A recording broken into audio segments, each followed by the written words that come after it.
箇所を共に読みたいと思います。今日の御言葉はルツキ2章1節から5節までの御言葉です。ルツキ2章1節から5節までの御言葉です。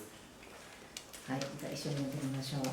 さて、ナオミには夫エリメレクの一族に属する一人の有力な親戚がいた。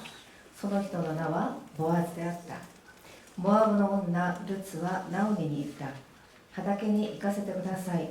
そして親切にしてくれる人の後ろで落ち穂を拾い集めさせてください。ナオミは娘よ、行っておいでと言った。ルツは出かけて行って刈り入れをする人たちの後ろについて畑で落ち穂を拾い集めた。それは図らずもエリメレクの一族に属するボアズの畑であった。ちょうどその時ボアズがベツレヘムからやってきて刈る人たちに言った。主があなた方と共におられますように。彼らは主があなたを祝福されますようにと答えた。ボアズは刈る人たちの世話をしている若い者に言った。あれは誰の娘か。 반갑습니다. 잘 들리세요? 네. 제가 앞에서는 많이 떠는 편이라 오늘 원고에 있는 그대로 준비한 대로 잘 읽고 내려가도록 하겠습니다.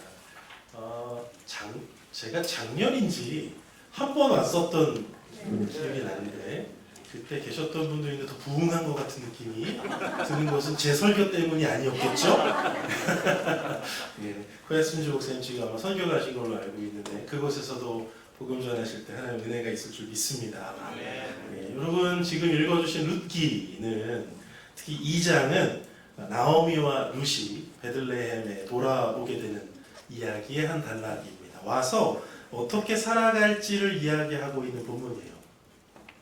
어떻게 살아가고 있냐라고 하는 것을 본문에서 보면 2절을 보면 뭐라고 되어 있냐면 2장 2절에 모압 여인 룻이 나오미에게 이르되 원하건대 내가 밭으로 가서 내가 누구에게 은혜를 입으면 어떻게 한다고요?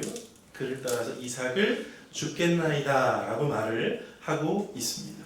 즉 그들은 이제 돌아와서 이삭을 줍는 삶을 살게 되었습니다. 그럼 이삭을 줍는다는 게 어떤 삶인가 좀 같이 살펴보면 좋을 것 같은데요.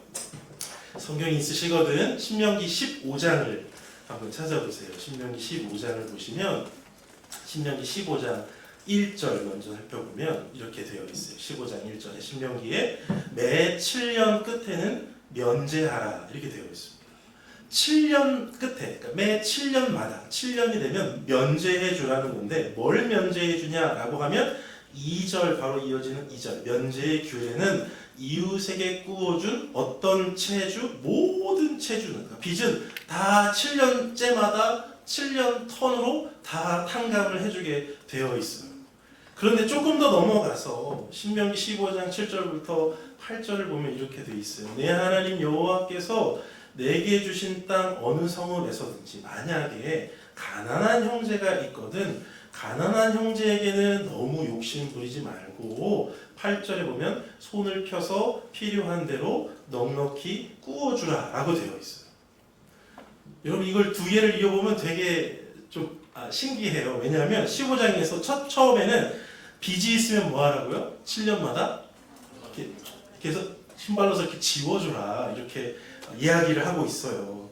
근데 여러분 7년째에 만약에 7년째에 오늘 8절이 말하는 대로 필요한 대로 구워주라 그러면 그럼 어떻게 돼요? 못 받을 걸 알면서 지금 탕감해야 될 걸 알면서 구워줘야 되는 거잖아요. 그러니까 탕감하는 것까지는 오케이 그래 뭐 있던 거 못 받을 거 어차피 그럽시다 라고 하는 소극적인 명령으로는 받을 수가 있는데 구워주는 거는 뭐냐면 적극적인 거거든요. 못 받을 걸 알면서도 구워주는 것이라서 어차피 돈이 못 받는 것 똑같아도 전혀 느낌이 다른 이야기입니다. 그래서 사람이 이렇게 주판을 튕기면 적극적인 명령을 지키기보단 소극적인 명령을 지키는 게 더 낫겠죠. 그런데 신명기는 이 적극적인 명령을 기록해뒀죠. 그 말은 뭐냐면 이런 적극적인 명령을 수행하는 것이 바로 하나님의 사랑의 표시다라고 하는 거예요. 그러니까 있던 거 뭐 면제해 주거나 있던 거 뭐 그냥 깎아주는 게 아니라 오히려 더 꿔줘서라도 더 빚지게 내가 빚지는 거라도 그래도 그 사람을 살리고 사랑하면 된다라고 하는 것입니다. 근데 여기서요, 제가 이 얘기 때문에 사실 이 본문을 예시로 드리는 건데, 오늘 여기서 면제하라라고 할 때 히브리 단어가 샤마트라고 하는 원래의 단어인데, 이 단어가 원래 뜻이 떨어뜨리다입니다. 떨어뜨리다. 상대방의 빚을요 주렁주렁 이렇게 달아두지 말고 툭 쳐서 똑 떨어뜨려라. 면제해 줘라. 그 사람 볼 때마다 계속 그 꼬리표 붙이지 말고 똑 떨어뜨려 줘라. 이게 면제해 줘라라고 하는 의미예요. 그럼 다시 본문으로 와서 그런 의미에서 이스라엘 백성들은 추수 때마다 이웃에 대한 적극적인 사랑의 방법으로 뭘 하냐면 이삭을 떨어뜨리지 않고 남겨둡니다. 하나님이 그들에게 떨어뜨려 주도록 적극적으로 꿔주는 거죠. 그러니까 가난한 사람들에게 다 그냥 싹쓸이 하지 않고 적당히 남겨줘서 그들이 떨어갈 수 있도록 오늘 신명기의 그 명령을 지키도록 해주는 것이 추수할 때 가난한 자들은 와서 이삭 좀 죽게 해라 라고 하는 것입니다. 그러면 여러분 오늘 본문에서 룻기 2장에서 룻의 형편이 어떤 것인지 짐작이 가는 거죠. 우리는 이미 다 알고 있지만 오늘 신명기 기준으로 보면 이들이 얼마나 가난한 상태인가를 알 수가 있습니다. 즉 이미 꾼 거를 갚는 건 둘째치고 면제해주고 탕감해줄 걸 계산하고서라도 또 꿔줘야 되는 아주 지지리도는 일본어로 어떻게 번역을 담임목사님 심장이 이해가 갑니다. 이거 어떻게 번역할지 모르겠다고. 지지리도 일본어가 있나요? 아까 키보드를 치시다 피아노로 가셔가지고 지금 동일인물인가 했는데 계셨어요. 지지리도 가난한 인생이었어. 그 말은 남의 도움 입고 빚지고 그냥 사는 게 남들 빚지게 하는, 그냥 사는 것 자체가 남에게 빚져야만 살아갈 수 있는 그런 정말 가난한 사람들이라는 것입니다.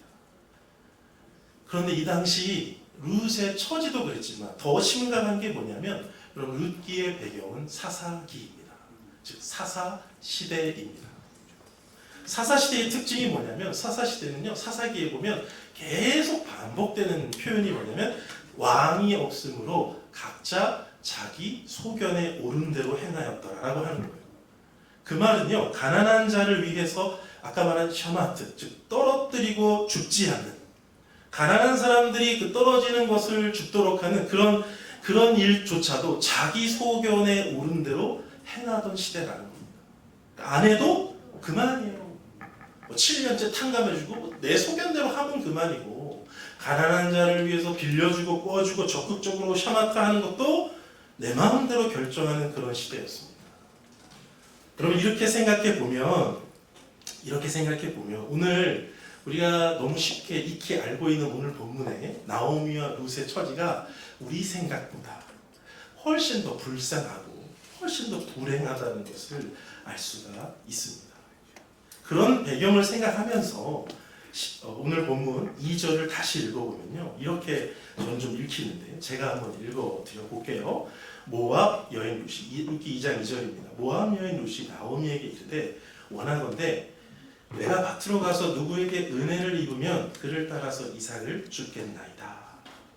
여러분 이 말이 얼마나 참 가슴 졸이는 말입니까? 내가 은혜를 입으면 아무도 그렇게 살지 않고 다 자기 소견대로 하는데 혹여나 누가 은혜를 베풀면 내가 그거 입어서 이삭을 주울지도 모르겠습니다. 그거라도 좀 해보고 싶습니다라고 하는 굉장히 간절한 마음이 담겨 있는 것이고 그 맥락에 따라 2절 마지막에 이야기하는 나오미가 그에게 이르되 내 딸아 뭐 한다고요? 오늘 제가 본문의 제목으로도 달았는데 갈지어다 라고 말할 때 그냥 대충 허락하는 게 아니라 얼마나 그 마음에 어려움이 섞여서 그래 가되 나도 너에게 꼭 하나님이 은혜 입혀주시기를 원한다 라고 하는 구슬픈 마음이 참 담겨있는 표현임에 분명합니다. 여러분 결론을 사실 우리가 다 알고 있고 그래서 결국 룻은 다윗의 조상이 되잖아요 라고 하는 해피엔딩을 알고 있으니까 그렇지 오늘 이 발걸음이 당사자들에게는, 그때 그 당사자들에게는 뭐 때문에 힘드냐면 아무런 근거가 없기 때문에 굉장히 힘든 대화예요. 은혜를 입는다는 거는 어디 가면 주겠지요, 뭐 율법에 근거해서 주겠지요, 이런 게 아니라 누가 혹시라도 은혜를 베풀면 내가 그 은혜를 입기 원한다라는 가도, 근거가 없고 율법적인 근거도 없고 자기의 어떤 지분도 없는 근거가 없기 때문에, 그러니까 확실함이 없기 때문에 불안하고 아픈 발걸음일 수밖에 없다는 거죠.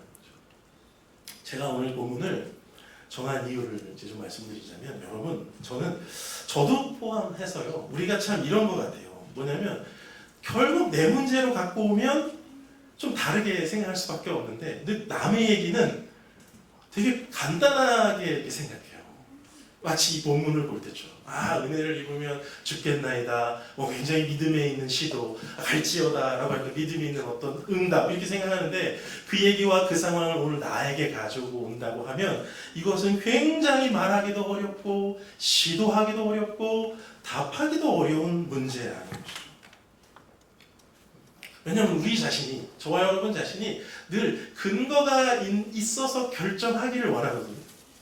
뭔가 행동하려면 뭔가 확실한 근거가 있길 원하고, 뭔가 믿음으로 내가 한다 그래도 하나님 조금 사인이라도 확 보여줘서 이거 내가 하도록 이렇게 만들어주는 그 뭔가가 있어서 결정하길 원하면서, 그래서 하나가 아니라 막 2개, 3개의 근거가 내 인생에 오기를 원하면서 그런 상태로 살아가는 우리 자신의 어떤 취약함이나 연약함보다는, 우리들에게 진정한 그런 필요한 게 뭔가를 쫓기보다는 다른 사람은 어떻게 성공했나, 다른 사람은 어떻게 승리했나, 그 스토리가 그냥 나한테 일어났으면 좋겠다라고 하는 그런 갈망에 스스로 최면을 거는 일이 너무 비일비재하기 때문에 우리 인생이 한 치 앞도 모르는 불확실한 걸 알면서도 자꾸 뭐에 근거를 두고 무엇을 근거 삼아야 할지를 놓치고 있는 그런 우리들인 것 같아서, 저를 포함하여 오늘 이 말씀으로 그 표대를 다시 한번 새롭게 하고, 저는 또 오늘 불러주셔서 감사한 게, 이제 다음 주면 본격적으로 사랑교회도 2학기 하반기를 시작하잖아요.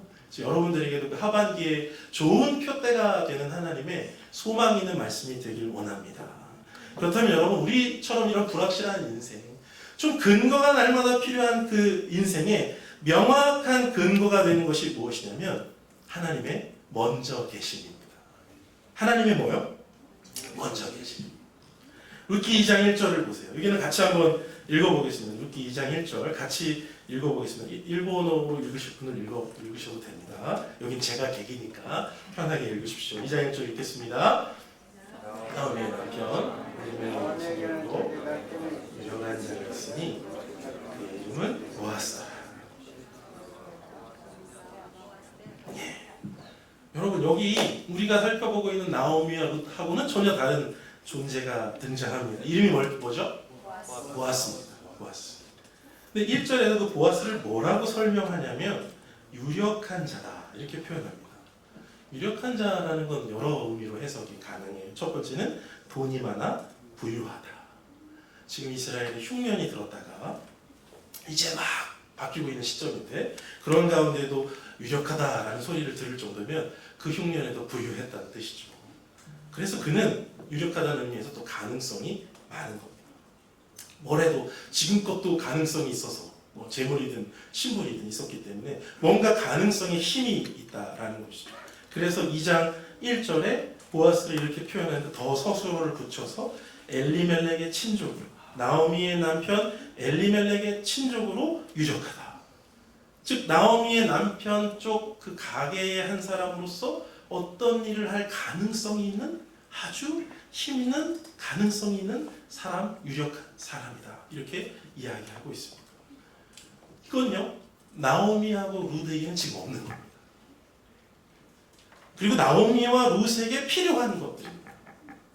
이삭이나 주어야 하는, 그것도 누가 은혜를 베풀어야지 그 당시에는 참 신통치 않고 가능치 않았던 그런 일을 해결해 줄 그 무엇이 보아스에게는 그대로 고스란히 다 있다라는 거예요. 심지어는 엘리멜렉의 이 가정, 깨어진 가정을 좀 어떻게 해줄 유력한 후보로서 보아스는 손색이 없다라고 하고 있는 것입니다. 근데 여러분, 재밌는 게 뭐냐면 이 서술이 룻기 2장 1절에 위치하고 있다는 거예요. 룻기 2장 1절에 위치하고 있습니다. 왜냐하면 제가 말씀드린 이 두 여인의 애절한 대화, 은혜를 입으면 이삭을 주우러 가보겠습니다. 아 그래 갈지어다 라고 말하는 요 2장 2절 전에, 이 눈물의 대화 전에 등장한다라는 것입니다. 그래서 2장 1절을 빼고 읽어도 룻기 1장 마지막하고요 22절하고 2장 2절하고 붙여 읽어도 전혀 상관이 없어요. 심지어는 나오미와 룻이 오늘 대화할 때 하나님이 2장 1절을 먼저 보아스가 유력한 자로 있다라고 하는 이 얘기를 하나님이 이 두 사람의 대화 이전에 이미 준비하고 있었다는 듯 말해주고 있는 이 본문이, 그래서 2장 1절에 위치한 것이 굉장히 의미 있는 것입니다.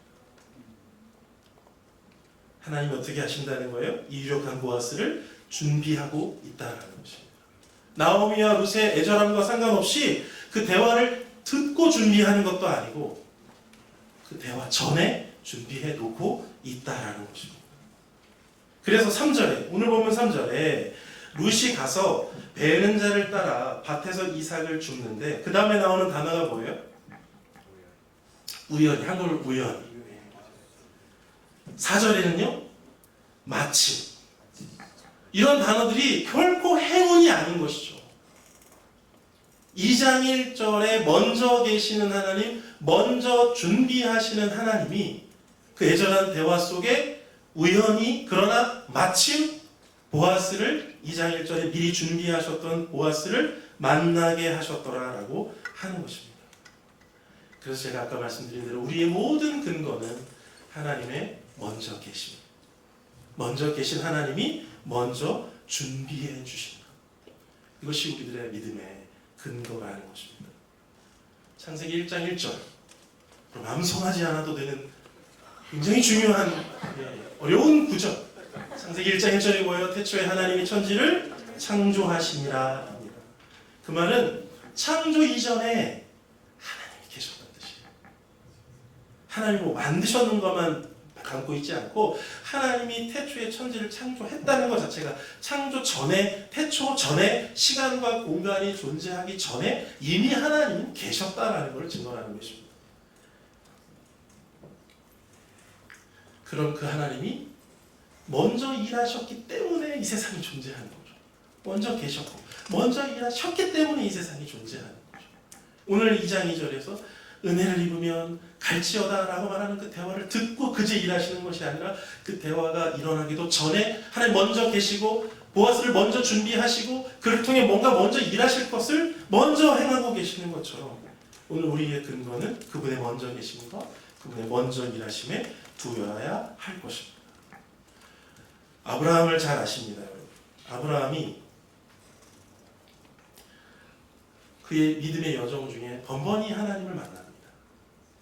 근데 무슨 사고를 쳐서 뭘 잘못해서 뭐 간구해서 그때 하나님이 못 참다가 뿅 하고 등장한 것이 아니라 오늘 이 말씀에 근거하면, 오늘 이 맥락에 근거하면 아브라함은 하나님을 어떻게 만난 거예요?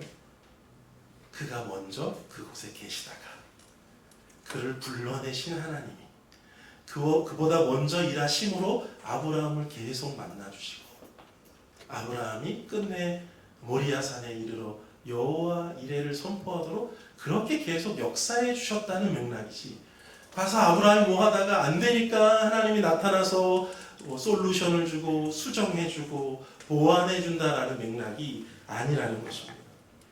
그 예가 오늘 룻기에 여러분 나와 있습니다. 아까 룻기의 배경이 사사기라고 말씀드렸어요. 그래서 룻기의 처음은 사사들이 치리하던 때에 이렇게 시작합니다. 사사들이 치리하던 때에 엘리멜렉의 가정이, 즉 나오미의 가정이 모압으로 건너갔다라고 하면서 룻기가 시작이 돼요. 왜 건너갔을까요?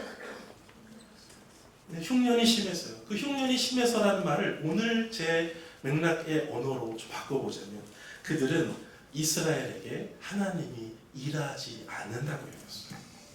그러니까 그 땅 밖을 나가는 것이죠.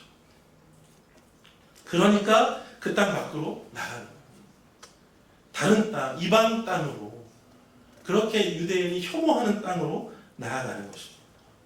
뭔가 활발히 막 하나님의 일하심이 아니라 뭔가 일이 일어나고 있는 그런 땅으로 가서 자기 터전을 옮겼다라는 것이에요. 그런데 여러분 룻기의 1장 6절에 그 여인이 모압 지방에서 여호와께서 자기 백성을 돌보시사라고 이렇게 표현합니다. 그러면서 돌아오려 하여 이렇게 표현합니다. 나오미가 모압 지방에서 있다가 이제 다 막 어그러지고 남편 죽고 아들 죽고 어려운 상황 맞이해서 이게 힘들어하고 있는데 그때 여호와께서 자기 백성을 돌보시사라고 하는 그 계기로 다시 이스라엘 땅 베들레헴으로 돌아오게 돼요. 나오미를 기준으로 보면 나오미도 뭐 때문에 움직여요? 하나님이 일하시는구나 라고 하면 다시 돌아가요. 나오미가 돌아가는 그 배경이 하나님의 일하심. 근데 이게 우리 눈에 다 보이지 않기 때문에 먼저 계시고 먼저 일하시는 그 하나님의 그 존재와 역동이 우리 눈에 잘 보이지 않기 때문에 우리는 날마다 근거를 찾는 거죠. 눈에 보이는 근거와 내가 믿음으로 선택할 수 있는 근거들을 찾는 것입니다. 그러나 오늘 2장에 근거하면 2장 1절에 여러분 근거하면 우리가 그 모든 눈에 보이는 근거로만 믿음의 선택을 할 수는 없다는 사실을 짚어주고 있죠.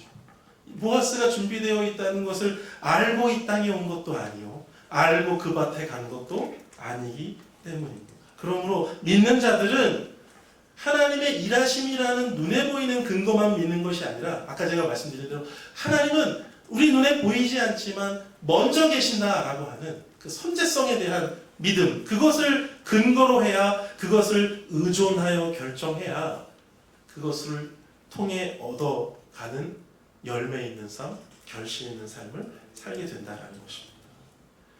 여러분 우리 선악과를 생각해 보시면 선악과를 먹는 단계가 3단계예요.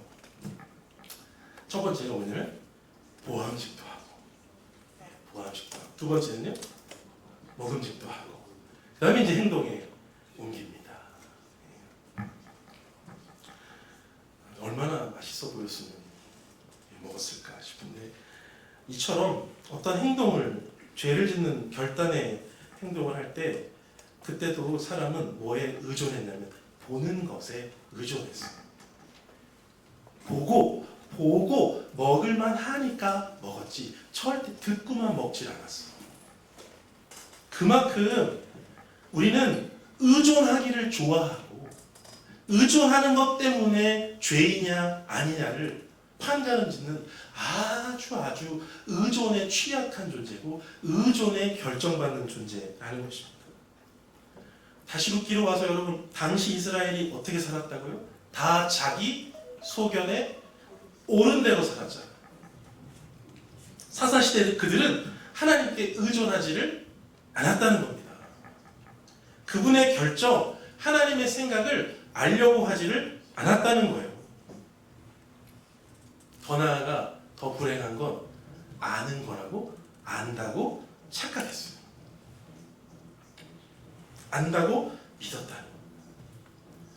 근데 왜 그게 다 실패로 돌아갔냐면 그게 정말 참된 의존함이었다면 그렇다면 그 참된 하나님을 의존하는 어떤 행위의 열매들 하나님이 주신 축복의 결실들이 있었는데 그런 것들이 보이지 않아요. 그래서 그 모든 걸 지배한 사사기의 표현이 그때엔 왕이 없으므로 각기 자기 소견에 옳은 대로 행하였다. 뭘 의존하는 겁니까? 자기 소견에 의존하는 것입니다. 어떤 분은 그렇게 물으실 수도 있습니다. 아니 정말 흉년이 나면 그걸 안 움직이실 거냐? 목사님 뭐 식사 적지 않게 하실 것 같은데 여기서 웃으실 줄이야. 목사님 뭐 드셔도 한 끼 이상 드실 것 같은데 흉년이면 어떡하실 거냐? 제일 먼저 가실 거 아니에요. 물론 저도 예외가 없을 것 같아요. 근데 여러분 그 눈에 보이는 것이 우리의 보암직도 하고 먹음직도 한 선택을 이끌어가는 근거가 아니라 제가 아까 말씀드린 우리의 근거가 무엇이어야 한다고요? 하나님은 반드시 먼저 계신다. 내가 가서 거기서 문제나 어려움을 당하면 그때 나타나는 게 아니라 내가 불러야만 오늘 이 자리에 있는 것이 아니라 모든 것을 먼저 그 자리에 오셔서 알고 계십니다. 오늘 여러분의 예배도 마찬가지 아닙니까? 우리가 와서 시간에 맞춰 찬양을 드리고 막 짜내야 이분이 여기 오시는 게 아니죠. 그러면 그 밥그릇에 이렇게 숟가락 꽂고 지내는 제사와 다를 게 없어요. 여기 이미 하나님이 계셔서 여러분들이 들어오는 순간부터 맞아주실 뿐 아니라 여러분이 돌아가시는 일상에 더 먼저 가셔서 내일을 여시는 하나님, 내일의 축복을 준비하시는 하나님이 우리 하나님인 줄 믿습니다. 그래서 이번 하반기에도 여러분들이 이런 믿음 가지고 하나님, 내가 가려고 한 그곳에 먼저 계시는 줄 믿습니다. 리코야스 순지 목사님이 가신 섬기는 모든 선교의 자리에도 가서 하나님이 임하는 것이 아니라 그곳에 계신 하나님이 불러들이셔서 우리 목사님과 선교팀을 통하여서 영광 받으시는 줄 믿습니다. 오늘 이것이 우리의 근거가 되기를 원합니다. 자칭 유력자라 칭했어요. 이스라엘은 자기들이 유력자다, 하나님께 선택받았기 때문에 자기들이 장자다 이렇게 떠들던 이스라엘이지만 그들의 삶이라고 하는 건 전혀 하나님에게 의존적이지 않았기 때문에 그저 자기 속에는 오른 대로 맨날 살았기 때문에 하나님의 먼저 계시기 때문에 일하시는 그 하나님의 일하심을 알지도 갈망하지도 또 삶으로 실천하지도 않는 그런 삶에 불과했습니다. 그런데 룻기는요, 그런 시대에 이렇게 하는 거예요. 그랬던 시대에 한 무기력한 모압 여인이 자기 소견에 근거하지 않은 하나님의 말씀 한 구절을 붙잡고 뭐라고 합니까? 여러분 잘 아시죠? 룻기의 아주 중심 구절 1장 16절에 말하잖아요. 어머니의 백성이 나의 백성이에요. 어머니의 하나님이 나의 하나님. 하나님이 먼저 어머님과 만나고 있었을 때 그 먼저 계신 하나님 나 잘 모르겠어요. 가봤자 고생길이 뻔해요. 며느리 한 사람은 벌써 알아서 도망갔는데 도망이라는 게 현실적 선택을 한 거죠. 그럼에도 내가 갈 거냐 말 거냐 선택할 때 오직 하나님의 일하심을 보고 선택하지 않고 뭘 선택합니까? 하나님이 먼저 계시다. 누구도 그런 소견으로 살지 않는 그때에 하나님 말씀 한 구절을 따라 자기를 세상에 던지는 사람, 어머니를 충성되이 섬기는 그 험난한 길을 가려는 그 한 사람에게 하나님이 길이 되어주셔서 그 길에서 먼저 계시다라는 것을 보여주셨더라라고 하는 것이 룻기에서 전하는 복음의 메시지입니다. 사랑하는 우리 일본어 예배부 성도 여러분, 우리는 오늘 이 본문을 통해서 두 가지 정도 좀 실천적 결론에 이르면 좋겠어요. 첫 번째는요, 오늘 룻은요 이 장면에서 사실 오늘 제가 읽은 이 장의 장면에서 보아스의 존재를 모릅니다. 보아스를 만난다 한들 그가 얼마나 유력한지도 알 수 없어요. 근데 누가 아세요? 예, 하나님은 그의 존재도 알고 그의 유력함도 알고 그를 어디다 쓰실지도 알고 계십니다. 아무것도 모르는 여인이 험난한 길을 가는 판국에 이것저것 다 알 뿐 아니라 믿는다고 하는 저와 여러분이 이 명확한 생명과 축복의 길을, 유력자 하나님을 알고 가는 이 길을 절대 기쁘게 가지 못할 리가 없다는 것을 저는 기억하시면 좋겠습니다. 모압 여인은 알지도 못했어요. 하나도 알지 못했어요. 그러나 오늘 먼저 계심을 다시 듣고 하반기를 시작하시는 여러분의 이 생명과 축복의 길에 기쁨이 있다. 반드시 우리 룻을 축복하신 하나님이 우리의 인생 가운데도 먼저 계셔서 우리를 축복하실 것이다. 우리의 하나님이 되어 주실 것이다 라고 하는 것을 기억하며 달려가시는 귀한 하반기가 되시기를 바랍니다. 아멘. 두 번째로 룻은요 오늘 은혜 입기를 원했어요. 은혜 입기를 원했어요. 여러분 은혜가 뭔지 아세요? 혹시 여기 은혜 이름이 은혜이신 분 계세요? 은혜를 안다고 말해야 되는데 네. 여러분 은혜는요 제가 그 은혜의 확실히 저도 의미에 대해서는 일단 정확히 말씀해 주셔서 근데 한 가지 이해를 들어볼 수 있나요? 제가 한번 드려볼게요. 아니 그 은혜 갚는 은혜에 대해서 지금 얘기를 드려볼게요. 감사합니다. 제가 지금 원고대로 할지 말지를 결정하다가 지금 요청이 들어와서 연구에 약간 비껴가서 얘기를 하겠습니다. 2장에 보면 은혜가 명확하게 나오거든요. 2장을 보세요. 제가 알려드릴게요. 2장을 보면 은혜가 뭔지 명확하게 나와요. 여러분 보시면 제가 한글 성경이니까 제가 죄송하지만 그냥 제 한글 버전으로 읽을게요. 여러분이 일본어로 읽으시거든 편하게 한번 보세요. 거기 보면 자, 2장 2절에 은혜를 입으면 이삭을 죽겠다 하고 나갔어요. 근데 미리 하나님은 2장 1절에 보아스를 난 준비했지롱 이렇게 얘기했단 말이에요. 근데 막상 갔어요. 갔는데 2절을 보세요. 2절을 보면 모압 여인 룻이 누구에게 말해요? 나오미에게 말해요. 뭐라고 말해요? 이렇게 해서 나 이삭 죽겠습니다. 이렇게 말을 해요. 그런데 그 다음에 이르되라 말하는 장면만 떼서 제가 보면 여러분 잘 따라가 보세요. 4절에 와서 보아스가 베들레헴에서부터 와서 베는 자들한테 뭐예요? 말해요. 머리 막 이렇게 축복해요. 근데 5절에 가니까 보아스가 베는 자들을 거느리 그래도 사와니까 좀 우두머리한테 뭐라고 또 말해요. 야, 쟤는 또 누구냐? 이렇게 말을 해요. 그리고 6절에 가니까 베는 자들을 거느린 사와니 질문을 받았으니까 뭐예요? 이제 대답을 할 거 아니에요. 뭐 보니까 저기 모압 소녀래요. 뭐 이렇게 얘기를 하고 있습니다. 그리고 나서 8절에 가면 보아스가 이제 누구에게 말합니까? 룻에게 말을 합니다. 여러분, 요 흐름을 성경의 흐름을 아주 자세히 보셔야 돼요. 자, 보아스가 룻에게 직접 말하기까지 단계가 얼마나 많았어요? 첫 번째는 베는 자들한테 한번 말해야 되죠. 그 중에 베는 자들 중에 사환이 또 나와가지고 물어봐야 되죠. 사환하고 대접하고 나면 또 그 다음에 룻한테 말해야 되죠. 이 말은 성경이 뭘 얘기하냐면 보아스란 무슨 만날 만한 체급이 아니에요. 만날 만한 체급이 아니에요. 중간에 이렇게 계속 말을 거치는 게 야, 걔랑 나랑 직접 말틀 사이가 아니지. 은혜는 뭐냐면요. 만나볼 수 없는 존재들이 만나는 게 은혜예요. 우리가 하나님과 죄로 인해 만나볼 수가 없고 도저히 만날 수 없는데 만나게 되는 것이 은혜예요.